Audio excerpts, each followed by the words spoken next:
নমস্কাৰ মই নগাঁও জিলাৰ নিবাসী শ্ৰী মহাদেৱ দেৱনাথ আৰু উষাৰাণী দেৱনাথৰ জ্যেষ্ঠ পুত্ৰ শ্ৰী সুবল দেৱনাথ। মই সৰুৰে পৰা আৰ্টৰ লগত জড়িত হৈ আছোঁ।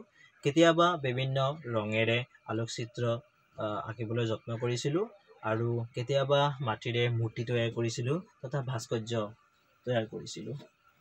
বিগত এক বছৰৰ পৰা মই ভাবি থৈছোঁ যে কেনেকৈ ইণ্ডিয়া বুক অফ ৰেকৰ্ডত নিজৰ নামটো অন্তৰ্ভুক্ত কৰিব পাৰোঁ। গতিকে তেতিয়া তেজপুৰৰ মোৰ এজন প্ৰিয় বন্ধু সন্দীপ নাথ, তেখেতেও ইণ্ডিয়া বুক অফ ৰেকৰ্ডত নাম অন্তৰ্ভুক্ত হৈ আছে। গতিকে তেওঁৰ পৰা কিছুমান দিহা পৰামৰ্শ লৈছিলোঁ। গতিকে যোৱা 2024 চনৰ জানুৱাৰী মাহৰ 25 তাৰিখে মই ইণ্ডিয়া বুক অফ ৰেকৰ্ডৰ কাৰণে এপ্লাই কৰিছিলোঁ আৰু তেতিয়া 27 তাৰিখে তেওঁলোকে মোক ৰেছপন্স কৰিছিল আৰু তেতিয়া মোক কৈছিলে যে আৰু তুমি বনাব পাৰিবা নেকি। তেতিয়া তেওঁলোকে কৈছিলে যে 20টা কমেও 20টামান দিবলৈ। তেতিয়া মই আৰু তাতকৈ বেছি 30টাহে বনাই কৰি ভাস্কৰ্য শিল্প তৈয়াৰ কৰি দিছিলোঁ। গতিকে অৱশেষত 29 জানুৱাৰী তাৰিখে কি হৈছিলে, সম্পূৰ্ণৰূপে মোৰটো হৈছে বুলি তেওঁলোকে কনফাৰ্ম কৰিছে আৰু তেওঁলোকৰ সেইটো এচিভমেণ্টটো পাম বুলি তেওঁলোকে মোক আশ্বাস দিছিল। আৰু তেতিয়া ৰৈ অৱশেষত এই লাষ্ট 22 ফেব্ৰুৱাৰী তাৰিখে 2024 মোৰ হাতত আহি এচিভমেণ্টটো পৰিছে।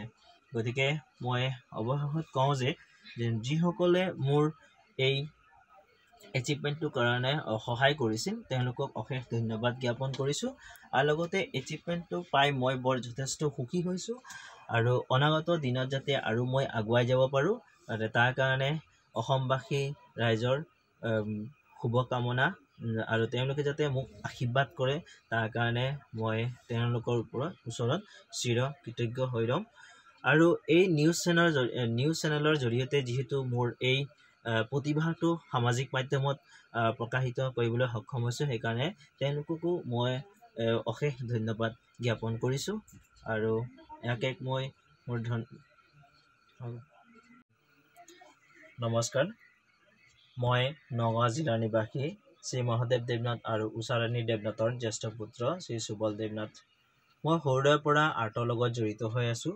কেতিয়াবা বিভিন্ন ৰঙেৰে আলোকচিত্ৰ আঁকিবলৈ যত্ন কৰিছিলোঁ আৰু কেতিয়াবা মাটিৰে মূৰ্তি তৈয়াৰ কৰিছিলোঁ তথা ভাস্কৰ্য তৈয়াৰ কৰিছিলোঁ। বিগত এক বছৰৰ পৰা মই ভাবি থৈছোঁ যে কেনেকৈ ইণ্ডিয়া বুক অফ ৰেকৰ্ডত নিজৰ নামটো অন্তৰ্ভুক্ত কৰিব পাৰোঁ। গতিকে তেতিয়া তেজপুৰৰ মোৰ এজন প্ৰিয় বন্ধু সন্দীপ নাথ, তেখেতেও ইণ্ডিয়া বুক অফ ৰেকৰ্ডত নাম অন্তৰ্ভুক্ত হৈ আছে। গতিকে তেওঁৰ পৰা কিছুমান দিহা পৰামৰ্শ লৈছিলোঁ। গতিকে যোৱা 2024 চনৰ জানুৱাৰী মাহৰ 25 তাৰিখে মই ইণ্ডিয়া বুক অফ ৰেকৰ্ডৰ কাৰণে এপ্লাই কৰিছিলোঁ আৰু তেতিয়া 27 তাৰিখে তেওঁলোকে মোক ৰেছপন্স কৰিছিল আৰু তেতিয়া মোক কৈছিলে যে আৰু তুমি বনাব পাৰিবা নেকি। তেতিয়া তেওঁলোকে কৈছিলে যে 20টা কমেও 20টামান দিবলৈ। তেতিয়া মই আৰু তাতকৈ বেছি 30টাহে বনাই কৰি ভাস্কৰ্য শিল্প তৈয়াৰ কৰি দিছিলোঁ। গতিকে অৱশেষত 29 জানুৱাৰী তাৰিখে কি হৈছিলে, সম্পূৰ্ণৰূপে মোৰটো হৈছে বুলি তেওঁলোকে কনফাৰ্ম কৰিছে আৰু তেওঁলোকৰ সেইটো এচিভমেণ্টটো পাম বুলি তেওঁলোকে মোক আশ্বাস দিছিল। আৰু তেতিয়া ৰৈ অৱশেষত এই লাষ্ট 22 ফেব্ৰুৱাৰী তাৰিখে 2024 মোৰ হাতত আহি এচিভমেণ্টটো পৰিছে। গতিকে মই অৱশেষত কওঁ যে যিসকলে মোৰ এই এচিভমেণ্টটোৰ কাৰণে সহায় কৰিছিল তেওঁলোকক অশেষ ধন্যবাদ জ্ঞাপন কৰিছোঁ। আৰু লগতে এচিভমেণ্টটো পাই মই বৰ যথেষ্ট সুখী হৈছোঁ আৰু অনাগত দিনত যাতে আৰু মই আগুৱাই যাব পাৰোঁ তাৰ কাৰণে অসমবাসী ৰাইজৰ শুভকামনা আৰু তেওঁলোকে যাতে মোক আশীৰ্বাদ কৰে তাৰ কাৰণে মই তেওঁলোকৰ ওচৰত চিৰ কৃতজ্ঞ হৈ ৰ'ম। আৰু এই নিউজ চেনেলৰ জৰিয়তে যিহেতু মোৰ এই প্ৰতিভাটো সামাজিক মাধ্যমত প্ৰকাশিত কৰিবলৈ সক্ষম হৈছোঁ, সেইকাৰণে তেওঁলোককো মই অশেষ ধন্যবাদ জ্ঞাপন কৰিছোঁ আৰু ইয়াকে মই মোৰ